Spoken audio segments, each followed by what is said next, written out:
Okay, hello everyone.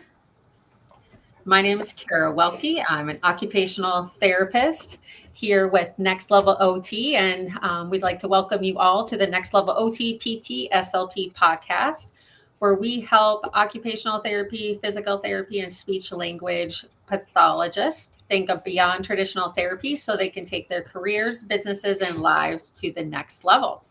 So each episode will have real conversations about career development, leadership, business, innovation, healthcare trends, personal growth, and the future of our professions. Welcome to the podcast, and we'll go around and do a quick introduction of our team, and then we'll get started with our questions for today. Megan, do you want to start? Hello, I'm Megan Douly. I'm an occupational therapist, and I am a coach in Next Level program or the TBB program, and I'm also a grad of this group. So I'm in North Dakota, down the road from Kara. Awesome. Anthony? Hey, I'm Anthony, co-owner at Virtual Marketing Mastery. We are an agency specializing in helping therapists streamline their systems. And I am not a therapist by trade by any means, but I'm over here on the East Coast by Charlotte, North Carolina. And Alicia. And I'm Alicia Colmar. I am an occupational therapist for about 26 years, and I'm in North Carolina and one of the coaches in the Business Builder program. Awesome. And as I mentioned before, I'm Kara, and I am up here in North Dakota. So we have a group of questions that we're going to cover today. And the first question is, what opportunities do therapists have today that didn't exist 10 years ago? Who wants to take that one first? Don't all raise your hands at once. I got this. There's a lot of things because I started my practice in 2015, so I've seen a lot of the shifts in time. And there's quite a few things, but one of them I'd say is just the availability of telehealth is one of them, where it's more accessible to a lot of people and can open up other business practices and clients. Since COVID, especially, people understand how to use it more, and it's something that can add to your business. Speaking of the telehealth component, one of our therapists in our therapy business builder programs, the one that I actually sent you guys the job overview on yesterday, she posted a position on Indeed for just a free ad on Indeed and had like over 80 applicants in just a short amount of time for a PT telehealth position, versus we think about some of the therapists we work with, how long it's taking them to try to get someone to come in and do it in person. So awesome. So thanks, Alicia. Megan, you want to go next on that one? Gosh, 10 years, lots of things. I mean, I think back to when I first started, I was still writing on paper. So there's electronic medical records available. Our phones have become something so wonderful that we can kind of treat anywhere, which I think has opened the door for therapists a ton. Kind of to be more independent as well, right? Like if you think back to it, you used to have to like call the office, who then somehow got a hold of you, pagers were huge things. Like it's pretty cool how independent we can be, even if we have staff.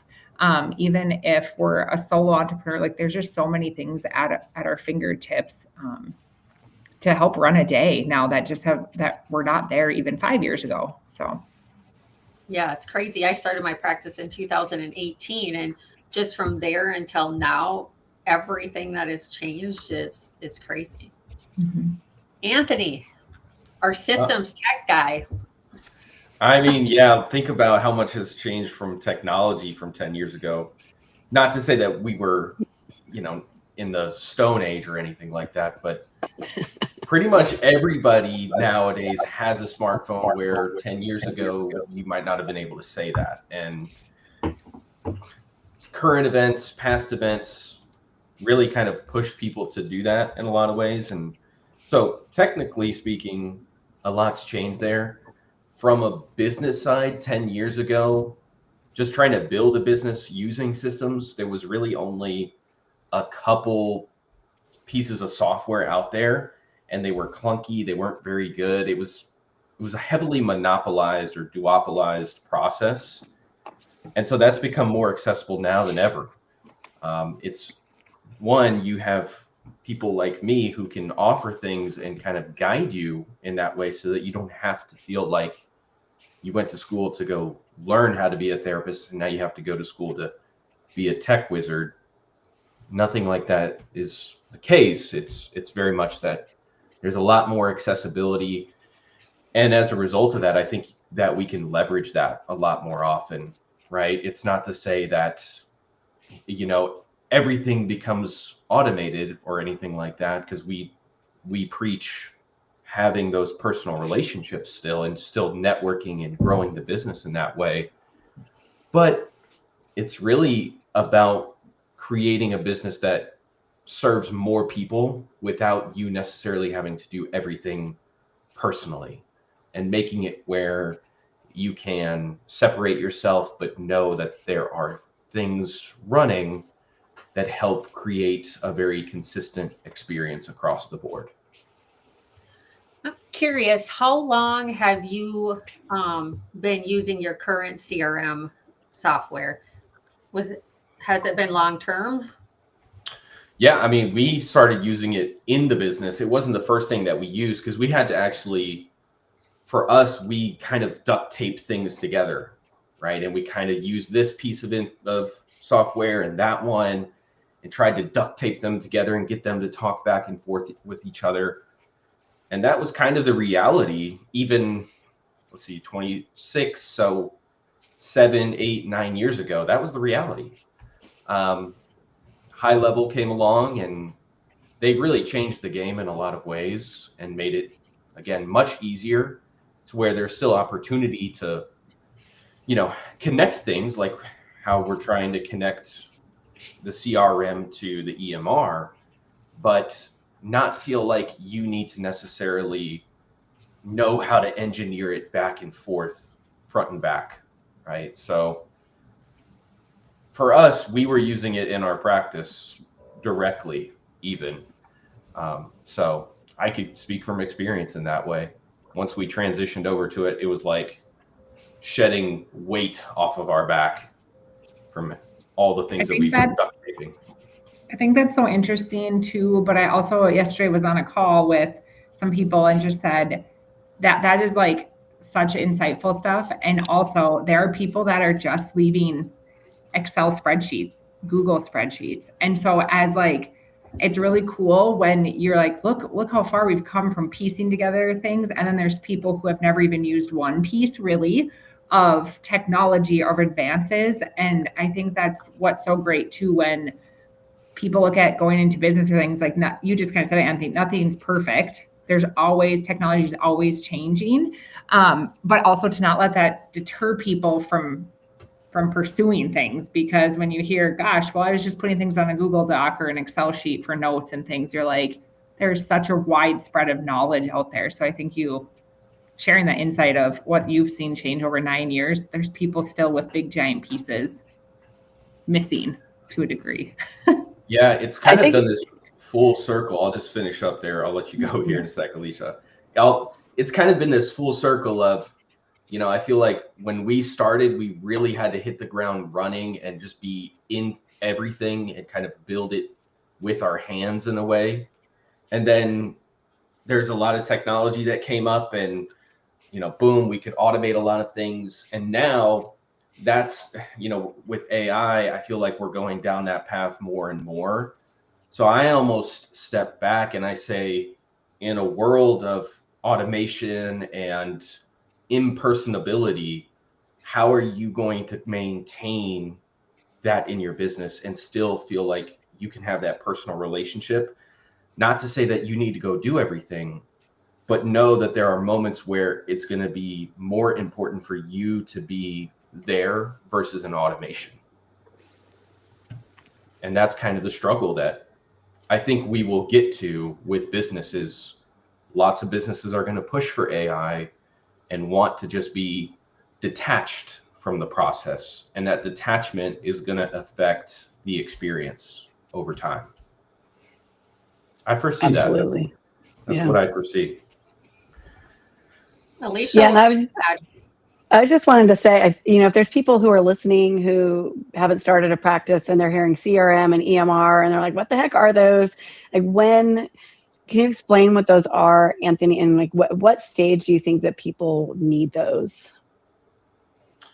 Yeah, well, EMR is electronic medical resource, I think, right? Record. So that's Records. record. Yeah, I don't even record. Anthony's our system guy, people. Yeah, don't ask me anything EMR related. Sorry, I can't help you there. CRM is customer resource manager. So it's really just what I look at it from is this is your essentially an environment, an ecosystem where you're putting people and working them through this journey, right? They're interested in working with your practice. What does that experience look like? What's the life cycle? And how are you directing that? How are we guiding them? And kind of thinking from an assembly line perspective, not to say that, that's what these people are, is just these numbers and these tools to put together for your benefit. But every single day you wake up with a process. You get out of bed, you go brush your teeth, you take a shower, whatever that looks like. It might be different for one person from the next. You start your coffee, all of that, right? Like you have a process. And when that process gets derailed, it messes up your day. Your business kind of works like that too. And so what we try to do is really create that structure, make that ecosystem work in harmony with the day-to-day, mitigate those catastrophes or those issues. And that allows you to ultimately grow. And that allows us to scale. Because when things work well, it allows you to have your time back.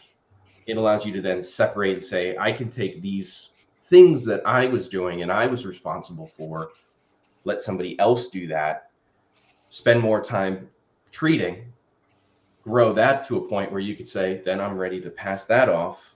And then here you are now, not working in the business, but working for, well, you're working in the business, not for the business, right? So that's kind of a nutshell of CRM, its purpose, like what its design is supposed to do is just essentially manage that client experience and the journey that they go on with you. And nowadays, CRMs do that and many, many more things that it can be kind of overwhelming for people as well. In fact, you kind of keep some features even shut off to the world, right? Yeah. In a world where you can easily get lost and make it where you just get sucked down this rabbit hole, it's important for us to be focused on what's actually important, what actually sets the standard. And of course, when we're ready to grow into those things, let's grow into them, but don't get kind of, googly eyed or have that, what's it called? Shiny object syndrome. Right there it is. Yeah. So we know that too well. Yep. Unfortunately, I think therapists are really good at getting shiny object syndrome. I think they mean well, but You gotta keep them on a tight rope. So guilty. Yeah. So with one thing we talk about with the therapists we work with is the EMR is really what they're doing their documentation and billing with. And EMRs are getting to the point where they also are doing some CRM. They have some CRMs associated with them or built in and so forth. But ideally we want an EMR that's going to be really good at documentation, billing, make sure that part is taken care of. Then we utilize the CRM really for the systems, automations, and don't sometimes you talk about it kind of like the machine that's the backbone of your business, Anthony? Mm-hmm. So that's one way that we look at the difference between an EMR and CRM. And I think some people get themselves into a little bit of a trouble or get into frustration because they're expecting some of these EMR systems to do everything when that's really what they're not designed to. And then people get mad at the EMR companies when sometimes it's it's what they don't know, or maybe their expectations aren't aligned with what the system actually does. So, okay. So what opportunities do therapists have today that didn't exist 10 years ago? Well, I was thinking with this question to 2026. So 10 years ago, I would have actually still been teaching. I taught at a OTA program, and I also worked PRN because I'm a big believer that all faculty should also be in practice. So we keep up to date with everything. And I actually at that time was going back to school to get my doctorate degree, which is a whole nother story. But even looking at then compared to now, so my daughter just graduated with her OTD degree, 5 years, you guys. And then I think about when I went to school, which was way beyond 10 years ago. But that took me a lot longer, right? For me anyways, I had to get my bachelor's, and then I had to get my master's. And then now I went back to get my doctorate, which again, I don't think we need doctorates, and that's a whole nother story. But people can go through and get out of school pretty quickly with a doctorate. But I also think we're having people spending a lot of time in school and coming out with a lot of debt, which is a whole nother story. So I just think, the different levels of education, I think expectations. Some people are coming out with their doctorates and, maybe expecting a different salary level than what's possible in some of these, traditional job roles. So that leads us to having to, think a little bit differently on what we're going to do. AI, of course, it's crazy. And that's completely different, and just even the last year. But even when I graduated 26 years ago, one of my first jobs was not a traditional OT position. And I've always said we need to think beyond traditional therapy positions. There's so many things we can do out there that are great opportunities for us that utilize our background. If I hadn't moved up here to the tundra, there's a possibility I maybe would still be there. Probably not, since I do tend to like to pursue different opportunities. But I think it's easier for therapists to start practices. I think it's easier for therapists to do a side gig. When I started the business in 2018, there was nothing like what we have today. Now there's more and more people trying to, help therapists start their business or do online stuff. And you got to be careful. Social media, positive, but I think it does a lot of, what would the word be? It leads a lot of people astray, right? We see a lot of people doing things that they shouldn't when they're starting a practice because of social media. I met with a person just this week who, hasn't decided on EMR, hasn't, doesn't have any clients, but it's already credentialed with a whole bunch of insurances. And that's one of the first things that I'm like, no, hold back, stop. We got to figure out this process, because that's one thing, you probably don't want to do, right? So I think it's almost for some people, maybe too easy of access, and that they get going and they get themselves into a little bit of a bind and dig themselves a hole before they even get started, when there's other things like our program that can help people, and other people. It's not just us. There's a lot of great people out there. So yeah, I don't know. It's going to be interesting to see what the next 10 years come with thinking back of all the change that has happened in just a short amount of time, even with our program, because Megan, you were one of the first people in our program, and just look at how different that is. Our main goal back then was mostly to help people get started. And now we're helping them do all sorts of different things and really grow and scale their practices, and working more and more with businesses that have been up and going for many years. Just started a new practice that had been up and going for 15 years yesterday. And one of her big things, Anthony, is, she has no systems in place. So it'll be fun to see where she goes in the next 15 years. Okay. So next question. What's something that feels urgent every day, but isn't actually important? I feel like, Megan, you should lead us off on this. Sometimes you bring us back into Like yell at humans. No, I'm kidding. what is really important? What do we need to be focused on? I mean, not really important. So what's Social something that feels Social media is it. I truly feel like social media and websites and all of that feel so important, you guys, because we live in that bubble. And especially if you have started a practice, I'm going to say this, I'm on social media. I post reels and stories. I do. And then I fall off the face of the earth for like 2 weeks and then I surface again. But I think it feels important because it's a good buffer of things that keep us from maybe doing what we need to do. And we feel like it's so important. Even I'm in this 6 years and sometimes like, oh my gosh, if I just post, magically I will find a PT or magically I will find this.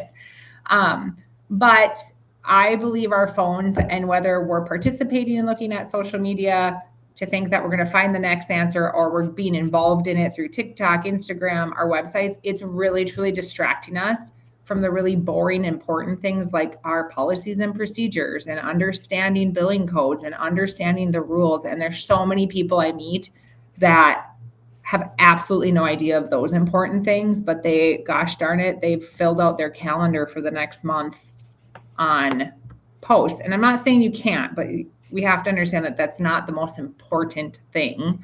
And that's kind of the question, right? Like, we all do it. So to say we don't use it, but I'm just saying it's not the most important. It should be something that comes when you have time or you're true. Yeah, 100%. Well, I mean, this is even a good example, like our Next Level podcast. I mean, I started it way back many years ago, and then I haven't done it for several years, but we also need to know how to prioritize and what actually is important and what is urgent. Because sometimes I feel that people are working on things that aren't urgent, more because they like doing those things or they may feel like it is, rather than the things that really are critical to their business or their life. So Anthony, Alicia, who wants to go next on this one? Yeah, I feel like I have a little bit of an outsider's view on a lot of this, which is kind of a nice element to all of our conversations here, because you guys have very heavy therapy backgrounds. I don't have that. And a lot of what I do is extrinsic to that whole process, right? So what I see a lot of times is people losing sight on what's actually important, right? It's easy for us to get caught up in making sure that we're constantly trying to fill the schedule and we're constantly doing the documentation and responding to this and that, putting out these little fires. But a lot of times that's the focus, is getting people and not working with me, building those systems, improving the processes that go into this. Obviously there's other things that can help with the therapy side that probably don't get done, like the documenting procedures, like you kind of mentioned before, training people, planning for just growth in general, right? Like I feel like it's a reactionary process in a lot of ways versus a kind of designing. Like you need to design what you want your day to look like. Don't just react to it. I think that's the easiest way I can put it. Just you imagine it and design it, and let's build it. Let's not just fit it in where it makes sense necessarily. It's kind of, I think most people are on that other side, reactive on a daily basis, right? Yeah, and I think that's where, like, you and Megan can probably speak on that, where you guys have, I wouldn't say, well, you've definitely detached yourself a lot from home therapy solutions, but Megan probably a little bit too, to some extent, because of the staff, because of the people that you've brought in. It's allowed you to detach from that whole process. Imagine if you had to manage and react to every single thing that's happening in the business on a day-to-day, like you would not be able to get anything done. Truthfully, anything important done. So, and it's only because of, again, getting the right people on the bus and working with you and building those systems that we're able to do it. I mean, I've detached from the business for a week or 2 weeks at a time, but it's going to be our biggest challenge coming up. Gone for 17 days, and my goal is to be completely detached from everything. So people can get there, but you do have to know what are the most important things to get in place in order to do that. So that's a great example. And I feel, Anthony, I also feel like you're the one that takes probably the biggest brunt on when tech systems fail or something fails. They're always reaching out to you right away with those types of urgent items. Yeah, we see that more and more, unfortunately, as a result of our lives being dependent on technology. When Amazon Web Services or Google Web Services goes down, the world is ending, right? Like, holy cow, what do? Take a deep breath. It's going to come back online. If it doesn't come back online, you got a lot bigger problems to worry about than this, I'm gonna be honest. So take a deep breath. Let's kind of mitigate this and do what we can. Nothing's perfect. That's the reality. We're gonna, pick up the pieces and put them back together as quickly as we can. But, don't let it ruin your world and ruin your day. And the world's not ending. It's just a hiccup in the moment. So Awesome. Okay, Alicia. I think anything that people feel has to look pretty, like whatever they're doing on Canva, right? The flyers and the whatever, rat cards and business cards and all those things. To a certain extent, email too. I mean, you can get really bogged down on email, and it feels like it's super important. And if it's from a client or somebody that could, help build connections, then it's important. But there's so many things that you get that just really aren't, and that you can waste so much time on that. And so, even though it's there, and you want to like knock out your inbox and make it into nothing, so they're all red. It's lots of times things can just get deleted, and you have to be kind of okay with that. So. Yeah, the email thing. So the question, what's something that feels urgent every day but isn't actually important? I was struggling on the everyday thing because when I think about business owners, I feel like they think urgent things are like websites, social media, all of that kind of stuff, which anyone who knows me knows that that's the least of my worries and should be the least of people's worries because there's a lot of other things they need to be spending their time on. But I think when I think of the urgent every day, and you mentioned email, that's one thing that stuck out to me. A lot of people feel like they need to constantly check, reply, and be on top of email versus like one of my coaches, and I know it's in a book too. I can't think of what book, but they're like, check your email at the beginning of the day and at the end of the day and move on. Otherwise, you get stuck into the grind. Also, some people say you shouldn't even start your morning with email because start with, the main things. Like if you read is it Eat the Frog first? So start with like your most important task of the day and getting that done. Because when you start with your email, sometimes you get in there and then you just get going and it's either good or bad or there versus when you actually create maybe a system and a process for your day and you start with like the most important things, get those done, and you only check your emails at certain times of the day, we could probably be a lot more, or we could probably optimize our day a lot more than what people are doing. So, or responding. I mean, yeah, it's the urgent everyday thing that gets me on that question, Anthony, that I was getting a little more stuck on. Okay, so any other thoughts on the feeling urgent every day, but isn't actually important? Only thing I would say is this kind of ties in, but there's major things that happen on a regular basis. I mean, I could tell you in the last 2 months, the things, it's just crazy.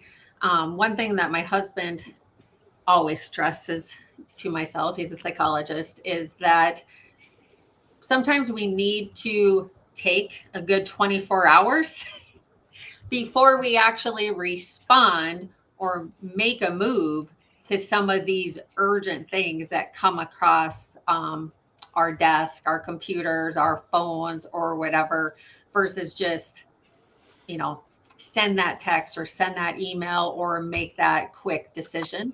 So that's one thing that, a lot of these things when you're running a business or in life can feel urgent and we need to do it, but we might need to slow down, take a 24 hours to reanalyze that. And thank goodness that, like, I have this group and others to help run some of these things by as well, to really help you make sure you make the right decisions and don't overthink things as well. But we're at 30 minutes. We have more great questions, but I'm going to push those to next week. And if you guys that are watching or listening have any questions or discussion points you guys would like us to cover during these podcasts, feel free to send them over. Kara@nextlevelot.com is my email. Join our Next Level OT PT SLP Facebook group. It's a free Facebook group. We try to just put things in there to help therapists think above and beyond and how they can get to the next level in their life and career. But the more we can help support therapists to think above and beyond traditional therapy, because there's a lot of options for us. We see a lot of people leaving the field, and our goal is, let's keep the therapists in the field, but doing things they truly love, and looking for different opportunities out there. Anyone else have anything else you guys want to add today?